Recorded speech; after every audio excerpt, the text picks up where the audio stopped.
Um, Look, the important thing is this session, I've been asked to talk and I've been asked to talk for 20 or 25 minutes. So feel free to stop me, Alison, whenever the time comes, about the history and development of RPL in Munster Technological University, previously CIT. So I'm going to talk about that. I'm going to chart the growth of that activity from something that was peripheral as a kind of a safe project on the side, right into impacting on the core. But what I want to do is I want to push it into the context of the changing landscape, the influence of national and international policies, and the challenges presented more recently by our institutional merger. And really what I'm hoping for then is that for the rest of the time, that the chat that I'll give will generate a conversation around the practical elements for how we do this and what happens and why.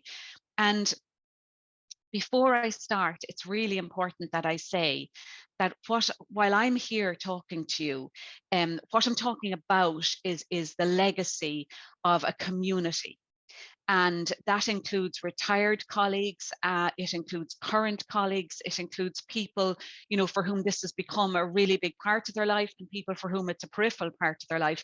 But it's really important to say that I'm representing the work of a lot of people over a lot of time. And the other thing, just to contextualize it precisely, is that I'm going to talk about recognition of prior learning in terms of recognition of evidence of learning attained in the context of a destination award. And I know we do a lot of European projects and a lot of countries look at things differently. They look at the context of competence in the context of the workplace domain or other things, professional development, other things. But I'm talking about it now in terms of credits, awards, learning on the framework of qualifications, and more about the framework of qualifications later. Just to say, look, we as a university have been on a journey ourselves. And we trace ourselves back even well beyond 1974 to much older institutions in Cork. But the regional technical colleges were developed in Ireland as a response to local skills needs. And that's an important part because it speaks to the culture, which kind of founded the basis of these colleges. We became Cork Institute of Technology in 1997, and we have most recently become Munster Technological University, one of, I think it's now 5 new technological universities in Ireland. So the story is about the evolution of RPL. And this slide, I spent ages, Alison, rearranging boxes on this slide and trying to make it look, because it is, the talk was billed as a journey, and I wanted to display this in terms of timeframes. So there's a lot going on here, but what I wanted to kind of give you an idea of is that we started talking about RPL as a very peripheral piece of a European project in 1996. And that's the length of time, I suppose, that it has been in the parlance of what was then CIT. And a big step forward was made in 1999 with the commitment of resources. Now, I don't want you to imagine that we've committed a whole team of experts in this space. Actually, the commitment of resources at that stage was one person to support the students as a mentor and one person on a kind of part-time basis working on projects. And it's important to say we have had ongoing European Union involvement right since 1996. We have been involved in the Bologna follow-up group and a whole series of projects for which RPL is a part. I mean, only this morning we have in MTU a group of 10 or 12 or 14 people from South African universities on a project we're working on, higher education reform experts in South Africa. So it's been a continuous involvement, and that's been really important to us in terms of pushing our practice right up there in terms of international best practice. And the other thing to say to you is that the landscape, so the top of this screen tries to say what's happening in the Irish landscape that kind of push this forward. And there's a whole pile of things, an awful lot of reports and plans and strategies that are out there that basically say RPL is good. Some of them say even more than that. Some of them say, expect RPL to solve all kinds of problems, to develop all kinds of skills and to do it very cheaply. But generally speaking, if we can say a lot of this background and the context nationally is in favor of RPL, sees it as a good thing. Us in the middle box here, looking at the trajectory from 1996 through to the development of our MTU joint policy last year, we saw a number of different things. One of the big movers forwards, I think, is a number of national projects 2006 right through to 2014, we worked on we led two significant national projects. One was called Education in Employment, and the other one was called Roadmap for Employment Academic Partnerships. They had a lot of funding behind them, a lot of interaction with the whole Irish higher education sector, and really, I would say, moved us forward very significantly in the way we thought about RPL. So we might have started thinking about RPL in terms of equity of access and individual progress and inclusivity and so on. By the time we got to 2011, we established the what was then called CIT Extended Campus, now the MTU Extended Campus. And the intention of that is a single unit to support our interactions with all kinds of external organizations, public, private, not-for-profit, large, small, medium, and so on. And we had started to see that RPL was actually a key part of those conversations. That all of the work that we were doing to support skills development, skills acquisition, and so on in the workplace domain was founded on this notion. And the notion is one I'm going to say, and I say it all the time. I'm almost tired of hearing myself saying it, but the notion is that the workplace itself is a valid and valuable center of learning. And a lot of what we did sort of kicked off from that thought process, that really what the workplace is a center of learning. We use it as a center of learning when we talk about work integrated learning, where we're actually planning the acquisition of learning outcomes in the workplace domain through placements, through industry-based projects, through research, consultancy, all that kind of stuff. But we also see it as a center of learning in the context of recognition of learning that has been attained in that space. And the establishment of the extended campus meant that the approach to RPL went from being focused on kind of an individual approach, which is still there, very much still there, to also including a cohort approach, a workplace-based learning focus. And RPL became a key part of those engagement conversations. A couple of things to say on this slide is that we didn't suddenly come to the right answer. We have had policy evolution from 2008, 2010, 2013, 2019 to the most recent 2020 policy. So policy has evolved along with our ambition and along with, I suppose, the embeddedness of RPL into the center of teaching and learning. The other thing on this slide would be that we celebrated 20 years of RPL in 2019. We produced a booklet with conversations with staff, with students, with videos and all that kind of stuff to celebrate that. In the Irish context, I also want to point out that the framework of qualifications is really well developed, well accepted, and well understood. And it is managed, it is supported through QQI, the Quality and Qualifications Authority, and it really embeds all of our conversations around learning. And that's an important enabler to ensure that our language transcends the workplace domain, as well as the learner space, as well as the provider space.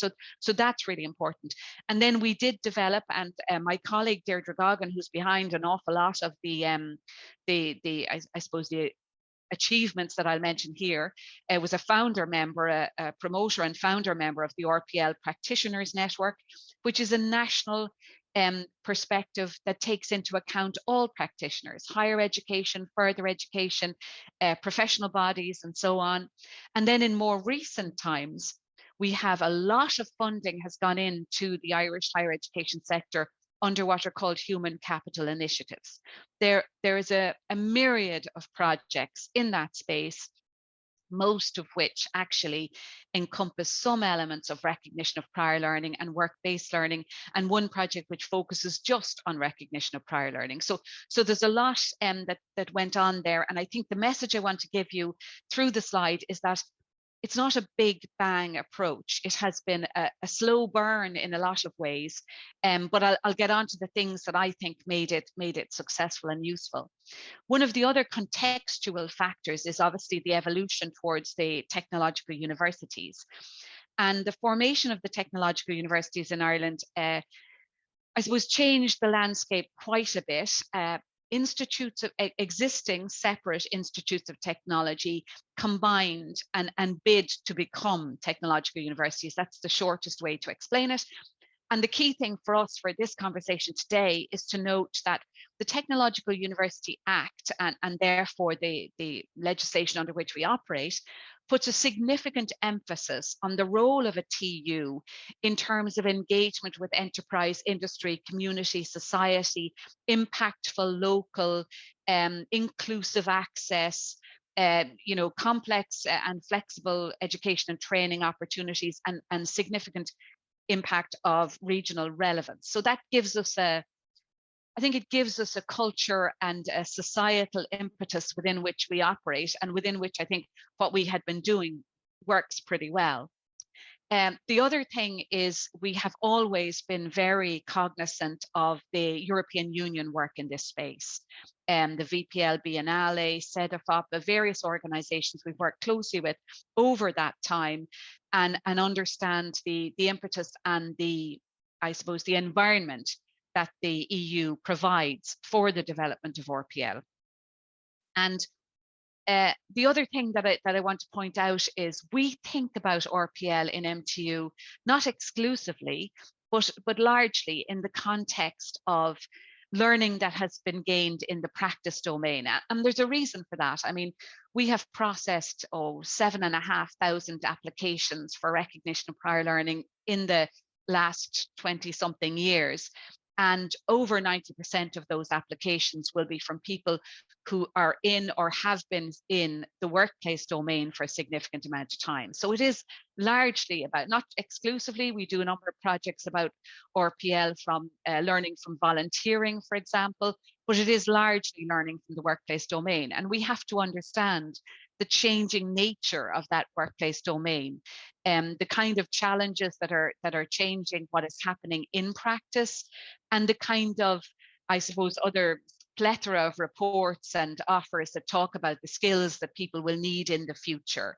And there's any amount. I mean, I have just put a few here just for a bit of color, but there's any amount of reports that will talk to you about the kind of skills that will be needed in the future, and the numbers or percentages of employees who will need to be reskilled in these new and different ways. And there's also a series of reports that tell us how far behind we are in terms of reaching the European objectives in terms of competitiveness, social fairness, resilience, and so on. So that's just a piece of contextual background, and I won't take time to look at those reports, but what I have said is that the workplace itself is a valid and valuable centre for learning. And this is another slide that I put up and talk about almost everywhere I get asked to talk. The kind of shape of what we do, of who we are as humans, has changed from this kind of a model where you can go into university, you can learn for 3 years, 4 years, you go into the workplace then for 40 years, and then you retire. So this is what I call the sort of linear, learn, work, retire kind of model. And we all know that that no longer serves. The workplace is changing in such a dynamic way that there is a new model that's emerging. And I think about it as being some kind of a complex triple helix or something like that, where living, working, and learning are intertwined. They coexist. One needs to move from one to the other seamlessly at different stages in one's life.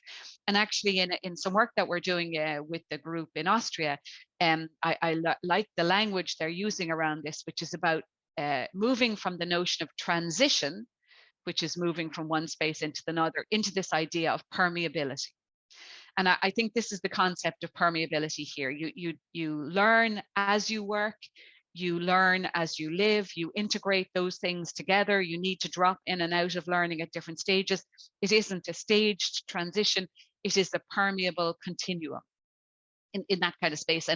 And that's the kind of context, I suppose, within which we operate our recognition of prior learning process. And I won't take a lot of time on this because, again, I want to leave plenty of time for conversations. But we have, in its simplest terms, we have flowcharts that kind of talk about how we manage this process, how in practice we conduct ourselves. and how we look at, I suppose there are two large kinds of RPL. One is RPL, in our case, RPL for entry.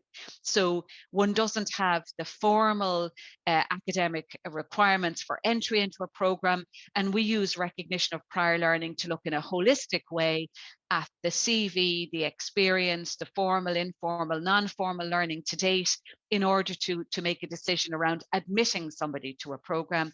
And then the other kind of big step is kind of RPL for exemption, or indeed, as we do, RPL for full award. And that's looking at a complex means of looking at the recognition of, remember, it's not recognition of experience, it's not recognition of statements of work that you've put in, it's recognition of evidence of learning attained in the context of stated learning outcomes or program outcomes. So it's a rigorous quality assured process. It is embedded, in our case, in our marks and standards. It is embedded in our quality assurance processes. It is embedded in our examinations processes. And we work, for instance, with our external examiners so that they understand it, so that we're simply looking at a new kind of, I suppose, assessment methodology. And so looking at that in different ways, if you look at the entirety of a program, here is a whole series of modules. One can apply to have a module exempted on the basis of their prior learning, either formal, non-formal or informal. But ultimately what's important to us, and this is again in the context of the employer, is the graduateness, that when the person graduates, whether they've had an RPL for entry process, an RPL for exemption process, when they graduate, they have exactly the set of learning outcomes and program outcomes of that particular program that is to be expected by the employer, by the world in general, by themselves. So we do have a number of things that make it possible for this to happen. And one of those that I spoke about earlier is this notion of the student support. There is a student support officer, a mentor who works with the students on their applications, who works to help them, to support them in gathering, identifying and gathering evidence of their prior learning. There's a lot of things like workshops, templates that are provided, samples that are provided that support them through that identification and evidence gathering process. The documentation process is supported through, for instance, every module of every program that's available in MTU is available for a student to download so that they can look at the learning outcomes, they can look at the normal assessment methodologies, and they can decide in advance if they may have the kind of evidence that's required. Now, I say that they're all available online, but we've been the victim of a cyber attack recently, so it's taken us a bit of time to build back our programs, but in principle, they're available online. And then what it comes to is what I think is the challenging bit, or the bit that quite often is controversial, which is the assessment piece. Assessors in our university are assessing evidence of learning gained against the stated learning outcomes of modules or programs. We have, over the 20 odd years that we've been working in this space, we have seen a huge change in teaching, learning and assessment professionalism in Ireland, methodologies, variety of assessment methods. And we believe that all of that has provided the context within which assessors are confident in disaggregating the acquisition of the learning from the assessment of evidence of learning. But there are things that need to be taken into account.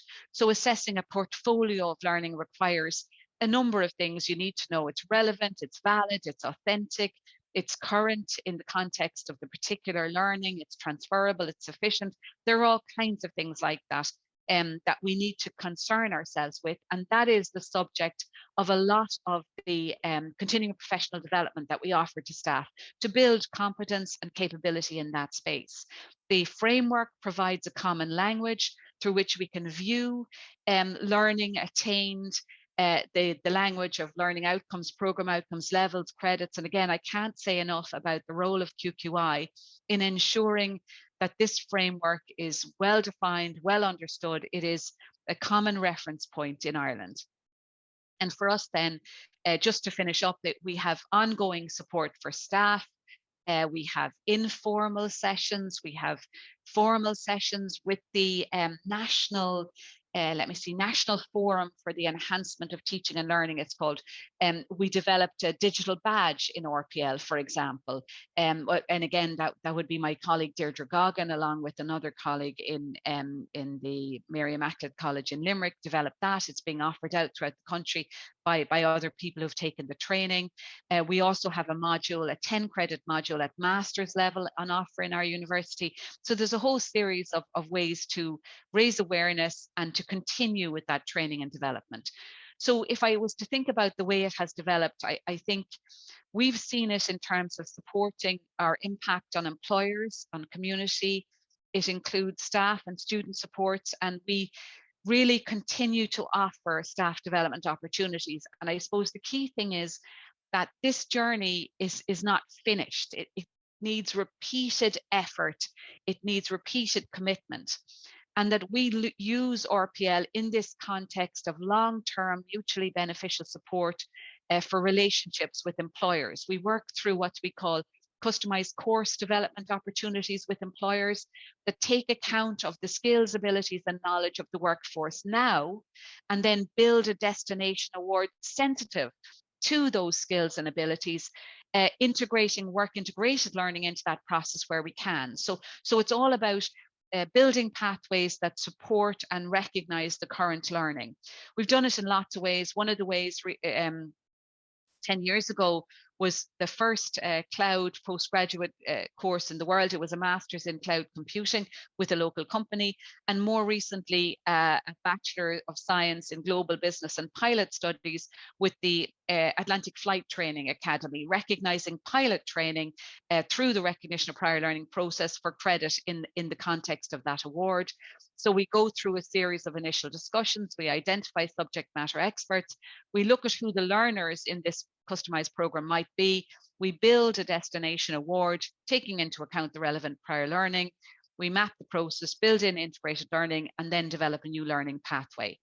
So where are we now? You'll be glad to hear I'm almost there, Alison. So where we are now is we have roughly 7,500 applications processed. And the important thing, the thing we're proud of, I suppose, in that piece is that has included 634 different assessors throughout the university. So this isn't now a what would you say, a rarefied activity for the few. This is very much part of what we do in our institution. Exemptions or applications have been taken against 797 different modules. We have offered 38 major awards completely, entirely through RPL, and it has impacted on 231 different programs. But we're now in a situation where the work continues. We now have 2 merged institutions, one of which comes with a different history in recognition of prior learning, development of, again, common understanding, common language, ensuring that we don't slip backwards in this conversation has been important to us. We are working with ensuring that student supports are equitable across the university. We're working to ensure coherence of the offering to external partners. We're contributing to national projects and again to international projects. Today has included, as I've said, South Africa and Scotland. So that's not quite world domination, but certainly a geographical spread. And it's also really contributing to our consideration of how we're moving forward with micro-credentials. Now, I should say in Ireland, we've always been able to offer shorter and special purpose awards, and that's been a really key part of our conversation with employers. Just to finish up, I want to say that we also have, in addition to the practice that has been throughout the university as a whole, we also have an enterprise engagement and experiential learning research group. And we very much link what we're doing in recognition of prior learning to the expertise that we're also developing in work integrated learning. We've contributed or authored a number of national reports and a number of journal and articles and conference papers and things like that. We've made, again, I should say through my colleagues, Deirdre Goggin, Phil O'Leary, Stephen Cassidy, we've made contributions to the VPL Biennale publications. And we keep ourselves, I suppose, as far as we possibly can abreast of what's happening internationally and where we can be in that bigger conversation.